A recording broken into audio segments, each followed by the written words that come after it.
3. 11h, 13h. Pascal Praud sur Europe 1. Nous sommes donc avec Grégory Rabel, directeur général du groupe Barrière et président de Casino de France. C'est vrai que c'est des jobs parfois qui font rêver, directeur des casinos Barrière. On s'imagine que toute la journée vous êtes dans des beaux hôtels forcément et que la vie est belle et qu'on traverse comme cela avec des clients privilégiés.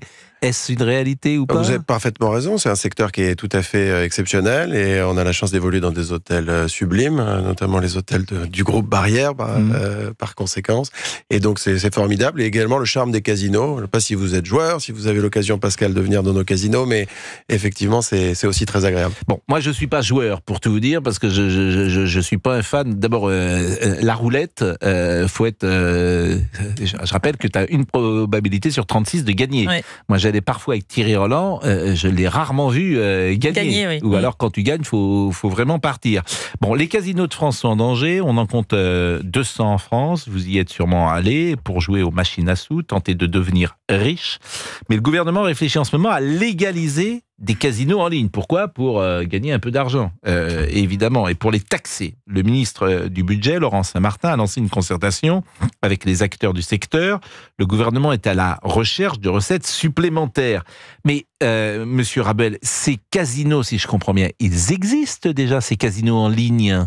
Alors, plusieurs remarques. D'abord, effectivement, je salue l'initiative du ministre Saint-Martin qui nous a réunis ce matin dans une concertation avec toutes les parties prenantes. Parce que si je rembobine 15 jours avant, ce gouvernement avait présenté un amendement pour légaliser l'ouverture des casinos en ligne, sans parler à personne, sans rien demander, sans réfléchir aux impacts que ça aura à la fois sur l'emploi ou sur la fiscalité des communes, puisque les casinos donnent beaucoup d'argent à l'État et aux communes, 1,5 milliard d'euros par an, et emploient 60 000 salariés. Donc on a manifesté notre étonnement, notre interrogation, notre agacement, et le gouvernement a effectivement compris que c'était mieux de se concerter avant de décider. Et donc ce matin, j'en sors, et je viens ici à votre micro, je sors de cette réunion, et l'initiative était intéressante. Donc on va rentrer dans une discussion qui va durer des mois, et on va faire valoir, en tout cas pour les casinos physiques, le fait que ça engage beaucoup de conséquences, le fait d'ouvrir les casinos en ligne. Alors, ils existent, pour répondre à votre point, ils existent de façon illégale aujourd'hui. Donc, c'est déjà une concurrence pour vous. En fait, ce que je me demande, c'est qu'est-ce que ça change pour vous, puisque ces casinos existent déjà ? Alors, ça change beaucoup de choses. D'abord, Monsieur Praud, l'interdit veut dire quelque chose en France. Heureusement que quand quelque chose est interdit, ça n'a pas la même valeur que si c'était autorisé. Sinon, comme je l'ai dit au ministre ce matin, il faudrait légaliser la prostitution et autoriser la drogue. Je suis même étonné que ça existe. Pourquoi ils les ferment pas, d'ailleurs, ces casinos en ligne ? Parce qu'ils sont complètement dépassés par les événements. Ils n'arrivent pas à le faire, au même titre que vous n'arrivez pas à fermer les sites de streaming quand vous voyez un match de Ligue 1 de façon illégale. Donc, c'est exactement la même chose. Donc demain, si c'est ouvert et si c'est légal, beaucoup plus de gens vont y jouer, c'est naturel, puisqu'ils auront l'occasion et l'opportunité, le droit de le faire. Nous avons 202 casinos en France, comme vous l'avez rappelé, c'est une exception culturelle française. C'est 40% des casinos européens sont en France, dans beaucoup de villes et beaucoup de petites villes. Donc nous sommes souvent le premier employeur, nous sommes souvent le premier ou le deuxième contributeur à la fiscalité de la ville. Donc si demain, tel que c'était prévu initialement, les jeux en ligne arrivaient de façon full ouvert, en grande concurrence avec des opérateurs dont les plateformes sont basées dans des paradis fiscaux, eh bien, ça ferait une concurrence tout à fait déloyale. Mais il y a des jeux en ligne qui sont autorisés. Par exemple, je vais citer Winamax, ça c'est autorisé ou pas ? Oui, c'est-à-dire qu'on peut jouer au poker. Vous pouvez jouer au poker et aux paris sportifs, mais vous ne pouvez pas jouer aux jeux de casino. D'accord. Alors, dans les jeux de casino, il y a la roulette ? La roulette, les machines à sous, et ce sont les principaux jeux. Si demain, vous avez les machines à sous sur votre smartphone, vous pouvez jouer le matin, le soir, n'importe quel moment, 24 heures sur 24. Et vous pensez que ça vous enlèvera mécaniquement des joueurs ? Alors, ça nous enlèvera des joueurs. C'est prouvé dans d'autres pays, puisque ça a été développé dans d'autres pays européens qui n'avaient pas un taux de casino si important. Et donc, oui, ça nous enlèvera des joueurs. Pourquoi vous voudriez faire 40 ou 50 km en province pour aller dans un casino, alors que 24 sur 24, dans votre lit, dans votre salon, dans votre cuisine, vous avez le casino dans votre main ? Mais nous ne sommes pas contre le progrès. On veut souvent laisser penser que les casinos sont une industrie vieillissante. J'espère expliquer que ce n'est pas le cas. Et donc, on est OK pour réfléchir à une digitalisation de notre secteur, mais notre proposition est assez claire. Qui mieux que les casinos physiques peuvent opérer les casinos en ligne demain? Donc, notre proposition, c'est les casinos physiques, comme dans d'autres pays, comme en Belgique, comme en Suisse. Les casinos physiques seront les seuls qui pourront opérer les casinos en ligne, ce qui permettra de faire un business de jeu responsable pour préserver les joueurs, notamment contre l'addiction, et préserver les communes et la fiscalité des communes. Alors, le groupe Barrière, c'est évidemment de l'hôtellerie, Oui. C'est de la restauration, c'est des jeux. Je n'oublie rien, c'est les 3 grands piliers. C'est les 3 grands piliers. Bon, les jeux représentent combien du chiffre d'affaires par rapport à l'hôtellerie et par rapport à la restauration? 3/4 du chiffre d'affaires du groupe Barrière, c'est les jeux, et effectivement, et un quart... Et là, ça gagne de l'argent. Oui, ça gagne de l'argent. Alors que l'hôtellerie gagne pas toujours de l'argent? Là, alors, l'hôtellerie gagne aussi de l'argent, la restauration gagne aussi de l'argent, mais évidemment, c'est dans une mesure un peu inférieure. Mais vous savez, le groupe Barrière, c'est 7000 collaborateurs, principalement pour uniquement en France, d'ailleurs, le groupe Barrière. 95% d'entre eux en France, mais nous avons aussi des opérations à New York, par exemple, ou à Dubaï, ou à Saint-Barth, ou à Marrakech. Et ça reste une entreprise familiale? C'est une entreprise 100% familiale, c'est la 4e génération qui est à la tête de ce groupe, Alexandre Barrière et sa sœur Joy de Barrière, qui ont 100% du capital de cette entreprise française, avec que des salariés français. Bien, nous donc voulons... c'est pas en bourse? Non. Bon. On veut défendre ce Made in France. J'ai un avantage sur vous, moi. Moi, j'ai rencontré Lucien Barrière. J'ai fait une interview de Lucien Barrière. J'étais jeune journaliste.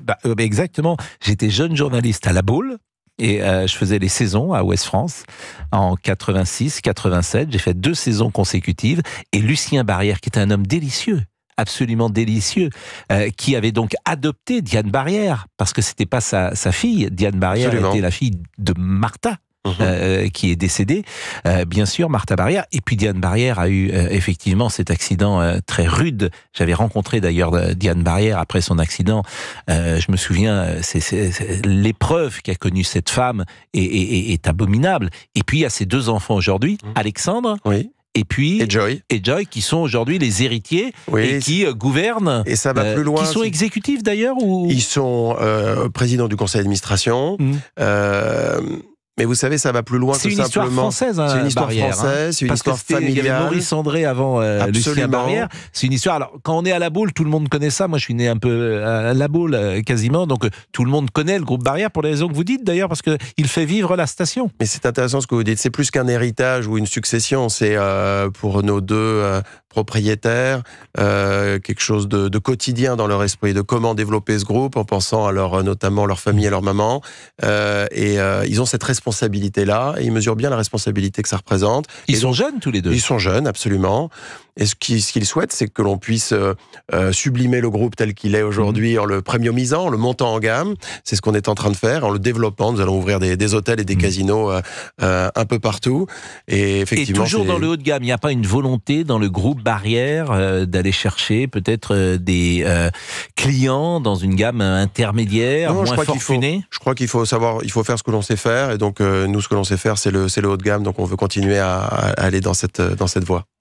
Bon, les jeux, c'est une addiction. On voulait vous faire écouter peut-être le témoignage de Christine, dont je crois la fille ou le fils est addict. Je ne sais pas si vous jouez vous-même quand on est personnel Barrière, on n'a pas le droit de jouer, j'imagine.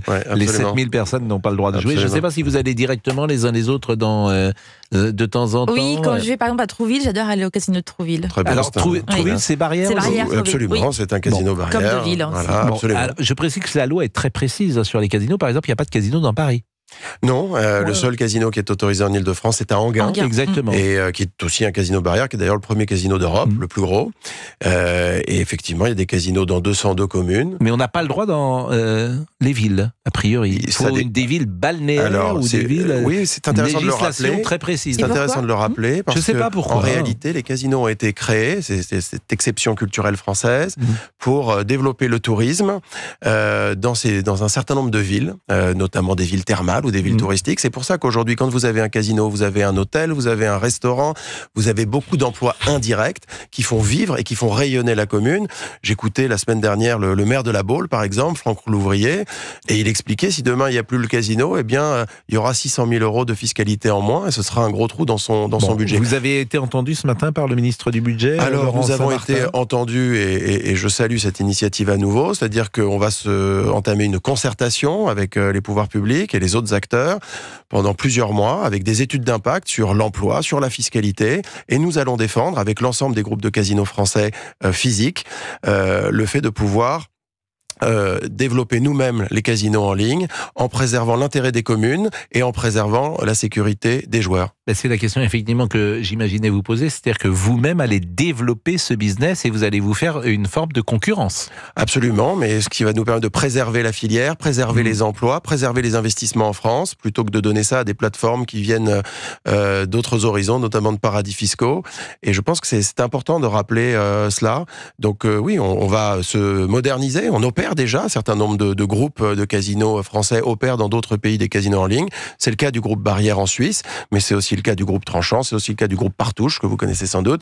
Un certain nombre de groupes opèrent déjà du casino en ligne ailleurs, et demain le feront en France, et nous sommes, il me semble, le mieux placés. On a 1 minute pour parler à Christine. Christine, bonjour, vous avez... Bonjour Pascal. Vous habitez le Val-de-Marne, vous avez 1 minute pour nous dire, je crois qu'il y a un membre de votre famille qui est addict au jeu, c'est cela ? Oui, qu'il l'était, du moins je l'espère maintenant.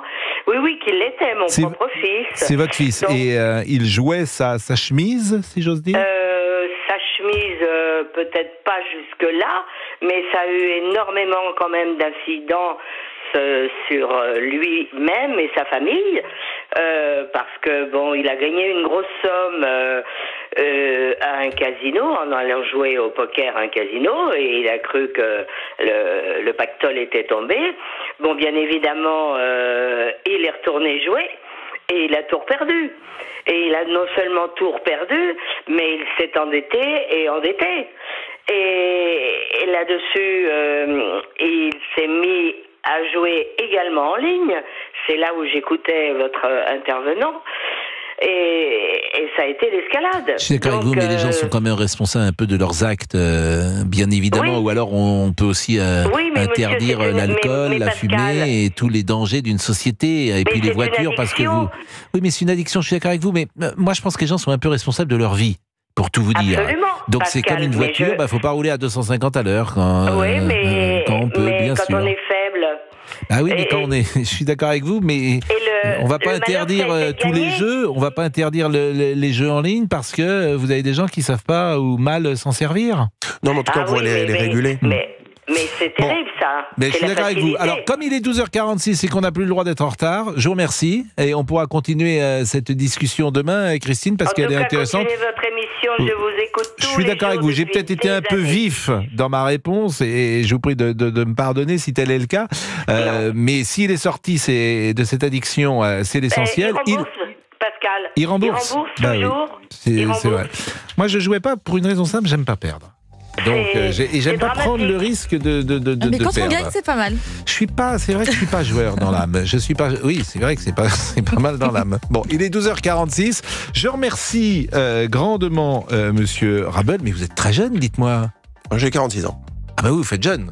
Bah formidable, ça me fait du bien, j'ai bien fait de venir. Mais non, mais c'est vrai, et puis c'est un job que vous avez qui est intéressant forcément d'être à la tête de cet empire. On marque une pause, on revient pour le débrief, et puis vous pouvez rester avec nous pour assister à ce débrief.